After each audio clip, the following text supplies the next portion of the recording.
Jack Sauce. That's right, day 11. Day 11 of the 2023 Bitter Pops Advent Calendar, man. We are just chugging along, almost halfway through. It's getting exciting out there, right? The holiday spirit's in the air. Christmas is almost here, man. Just chugging along, chugging along. It's a busy, busy time of year for everybody. It's Monday, but it doesn't feel like that, of course, because everyone's just moving. Monday, it's a day 11. It's getting cold outside. Let's have a beer. Let's just forget about it for a second, right? And let's dive into day 11. This box almost empty. It's about time to put the other one in the fridge, man. Bitter Pops, you're not doing me wrong this year. Some cool stuff. I love the fact that there's more than just Chicago breweries in this thing, too.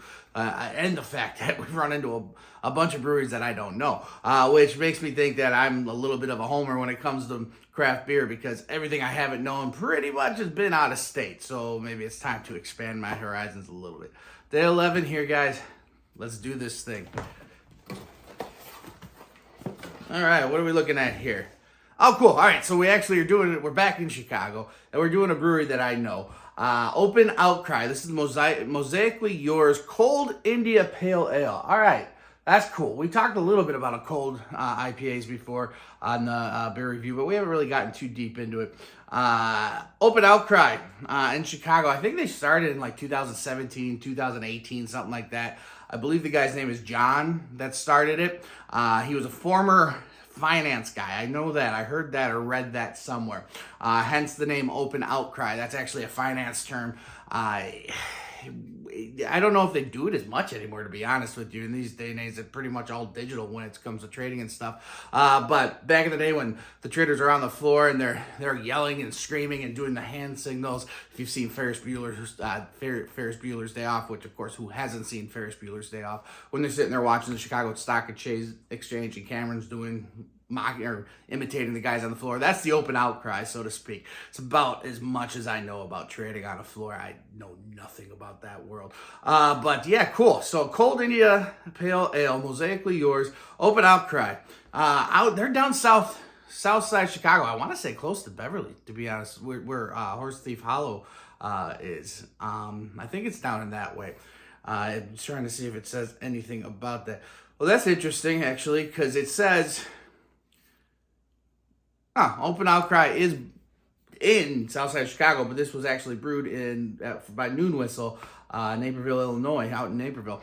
Not uncommon for smaller breweries to outsource production on some of their stuff. That just means probably Open Outcry is getting a little bit larger, because this is definitely not a collaboration with Noon Whistle, so he's got to outsource some of his production.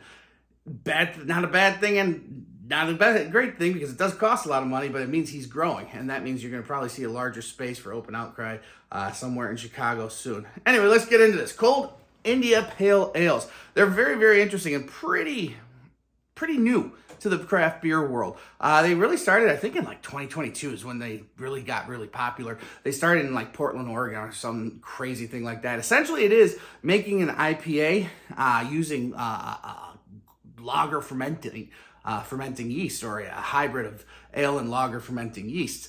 This does a couple different things.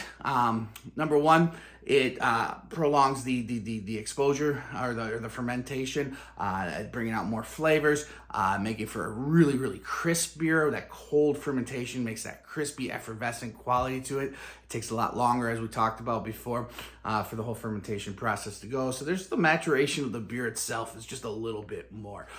Cold fermenting IPA. These are just, they're kind of crazy. It's not really its own category yet, but they're really becoming popular. Like I said, what else can I say about them? They use hybrid yeast strains or lager yeast strains. It's very important that you keep your mash bill, your grain bill simple, like using one grain, if you will. And then when you're making a cold IPA, you really want to kind of focus on one specific hop, if you will, really, because the whole process of the cold fermenting it is really to accentuate the flavor of that particular hop, or elongate that to bring it out to make that. They still stick at a higher ABVs, usually about 6.5. This one's right at 6.5%. You're not going to be using caramel malts. You're going to be using grainier, less things with residual sugar in it. You really don't want a malty sweetness going with this. This one in particular, Mosaically Yours, obviously is going to be using, Mosaic and Mosaic Cryo. Mosaic is a really cool hop, and it's great for dry hopping as well. Adds a lot of flavors, and as the name suggests, it's a mosaic of different things. Complex flavors, aromas, everything from blueberry. Blueberry is a very prominent one, but you're going to get some tropical notes, citrus. You're going to get some like fresh cut grass a lot of times out of this. Pine, spices, whatnot. Rose petal. Those are kind of things that you'll find in Mosaic. So all sorts of stuff going on. Essentially what this is a very crushable, crisp, very flavor pronounced West Coast IPA is kind of a way to say it, I guess. I don't know. I'm just learning about them myself. I hope I did an all right explanation, or gave an all right explanation of them. Probably confused you even more. Just know that this is going to have a lot of flavor going on, and it's going to have a lot of hop. They will dry hop for sure.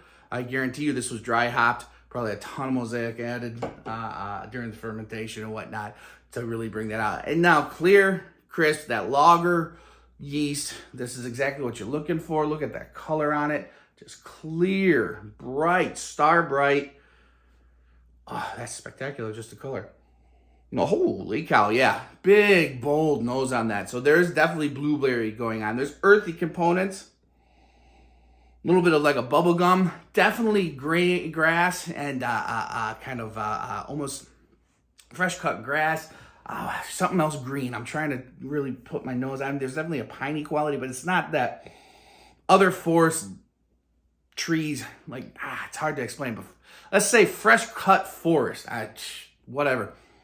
But there's also papaya, kind of blueberry papaya, and other tropical notes for sure. A little banana even, very on the back, pineapple, banana. Very interesting. Let's taste this thing. Delicious. Holy cow. Absolutely delicious.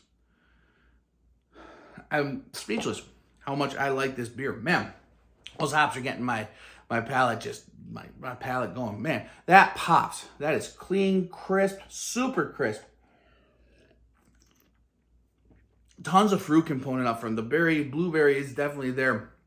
Sticking with papaya, big time papaya. Other tropical fruits in there. Just hint of banana and pineapple, man, like a pineapple banana juice. And then herbaceous notes coming through, hints of white pepper, a little bit of cardamom there, the piney notes, juniper, a little bit of it. Other grassy kind of herbaceous notes, other spices, crisp. That white pepper just kicks, man. That's really nice. And then it's just a nice long bitter flavor, but again with the texture and the mouthfeel much more so of a lager, and that just that long fermentation process brings out a ton of flavor. Guys, this is a great beer. Very floral too. Just cool. All right, guys, nice work. Mosaically yours. Open Outcry. It's a beer to get. Cheers.